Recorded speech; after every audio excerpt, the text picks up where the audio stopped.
आज के वीडियो में आपको चैप्टर 6 जो कि लाइंस एंड एंगल्स है उसके कुछ एक्स्ट्रा क्वेश्चन जो कि बहुत ही इम्पोर्टेंट क्वेश्चन है। इसको आप मोस्ट इम्पॉर्टेंट कर लो, जितने स्टार लगाने उतने स्टार लगा लो। ये पेपर में काफ़ी बार आए हुए हैं और आगे भी आने की पूरी संभावना है। तो इस तरह के क्वेश्चन आपको समझाऊंगा। फर्स्ट क्वेश्चन जो ऑलरेडी आपके स्क्रीन पर दिख रहा है उसमें कह रहा है कि in figure the sides A B and A C of triangle ABC are produced to point E and D respectively। यानी एक ट्रायंगल है ABC, उसके साइड जो AB और AC है उसको आगे तक बढ़ाया गया है। AB को E तक और AC को D तक प्रोड्यूस किया गया है। If bisector of BO and CO of angle CBE and angle BCD respectively meet at point O, then prove that angle BOC equals 90 minus half of angle BAC। ये आपको prove करके दिखाना है। ये आपका क्वेश्चन है। क्वेश्चन के बाद क्वेश्चन के अकॉर्डिंग हमने फिगर ड्रॉ कर लिया है। फिगर ड्रॉ करने के बाद मैंने कुछ लेट कर लिया, जैसे एंगल ए को X लेट कर लिया, एंगल B को Y और एंगल Z को C लेट कर लिया। अब सॉल्यूशन जब शुरू करेंगे तो जैसा कि आप देख रहे हो, एंगल CBO जो होगा वो क्या होगा, वो CBE का हाफ होगा। तो एंगल CBO इक्वल्स होगा half of angle CBE। CBO जो होगा CBE का हाफ होगा, क्योंकि CBO जो है वो क्या है, CBO एंगल CBE का हाफ होगा, क्योंकि BO जो है वो एंगल CBE का बाइसेक्टर है। अब इसको आप लिख सकते हो हाफ CBE के बदले में क्या लिख सकते हैं, CBE के बदले में लिख सकते हैं 180 माइनस वाई। क्यों लिख सकते हैं, क्योंकि आप देख रहे हो कि ABE एक स्ट्रेट लाइन है, इसीलिए एंगल CBE और एंगल Y दोनों मिलके लीनियर पेयर बना रहे हैं, तो दोनों का सम क्या होगा, 180 होगा। इसीलिए एंगल CBE जो होगा वो होगा 180 माइनस वाई। अब 2 से अगर डिवाइड कर लोगे तो एंगल CBO इक्वल्स हो जाएगा, 2 से 180 में डिवाइड करेंगे तो 90 हो जाएगा, माइनस वाई अपॉन 2। ये CBO का वैल्यू होगा। चाहो तो इसे आप इक्वेशन फर्स्ट लेट कर सकते हो। सिमिलरली एंगल BCO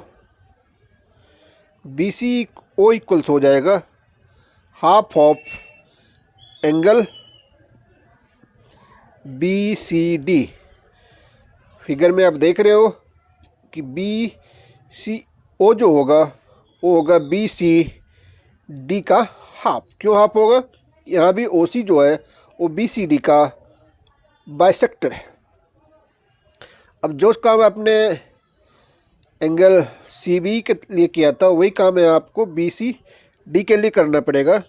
तो एंगल BCO इक्वल्स हो जाएगा हाफ ऑफ 180 माइनस Z। क्यों लिखा है, क्योंकि हमने एंगल ACB को Z लेट कर रखा है। तब ये भी हो जाएगा, 2 से अगर आप डिवाइड कर लोगे तो 90 माइनस Z अपॉन 2, ये हो जाएगा एंगल BCO का वैल्यू। इसे आप इक्वेशन सेकेंड लेट कर सकते हो। अब हम क्या करेंगे, इन ट्रायंगल BCO जो ट्रायंगल आप देख रहे हो उस ट्रायंगल में जब एंगल सम प्रॉपर्टी आप लगाओगे तो आप जानते हो किसी ट्रायंगल के तीनों एंगल का सम क्या होता है, 180 होता है। तो angle BCO plus angle BOC plus angle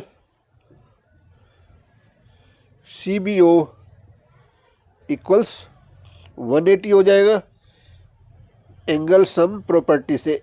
ASP मतलब क्या, एंगल सम प्रॉपर्टी से तीनों एंगल का सम क्या हो जाएगा, 180 डिग्री हो जाएगा। तो इस BOC को हम सबसे पहले लिख लेते हैं, एंगल BOC लिख लिया, प्लस BCO का वैल्यू आपने निकाला है। BCO का वैल्यू क्या है, 90 माइनस Z/2। CBO का भी वैल्यू आपने निकाल लिया है, 90 माइनस Y/2 इक्वल्स 180। तो 90 प्लस 90 क्या हो जाएगा, 180 हो जाएगा। 180 इधर जाके माइनस होके 180 कैंसिल हो जाएगा। आपके पास बचेगा एंगल BOC इक्वल्स Z/2 और Y/2 को अगर इधर लाओगे आप तो दोनों प्लस में हो जाएगा, Y/2 प्लस Z/2। ये 90 प्लस 90 180 मिलके ये 180 से कैंसिल हो गया। तो एंगल BOC हो गया आपका, अगर यहाँ 1/2 कॉमन ले लोगे तो हो जाएगा Y प्लस Z। Y और Z क्या है, दोनों एंगल को डिनोट कर रहा है। अब आपको पता है कि अब ट्रायंगल में ध्यान से अगर आप देखोगे, इन ट्रायंगल ABC में A को आपने X लेट किया है, B को Y, C को Z लेट किया है। तो X plus Y plus Z मिलके क्या हो जाएंगे, X plus Y plus Z मिलके 180 डिग्री हो जाएंगे। ये भी एंगल सम प्रॉपर्टी से। तो X इक्वल्स क्या हो जाएगा, या ऐसा कर सकते हैं आप, Y प्लस Z इक्वल्स क्या हो जाएगा, तो Y प्लस Z इक्वल्स हो जाएगा 180 माइनस X।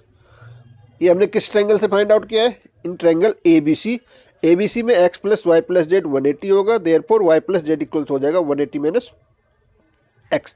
ये वैल्यू आप इस angle BOC equals half Y plus Z के जगह Y प्लस Z का वैल्यू अगर आप पुट कर लोगे तो आपका इक्वेशन ऐसे बन जाएगा, BOC equals half Y plus Z के जगह हम क्या लिखेंगे, 180 माइनस X।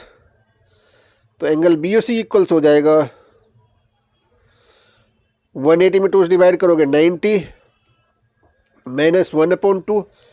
X को हम क्या लिख सकते हैं, X हमने किसके लिए लेट किया है, X जो हमने लेट किया है एंगल A के लिए किया है, यानी इसको आप लिख सकते हो एंगल BAC। और यही आपको इस क्वेश्चन में प्रूव करना था कि angle BOC equals 90 minus 1/2 angle BAC।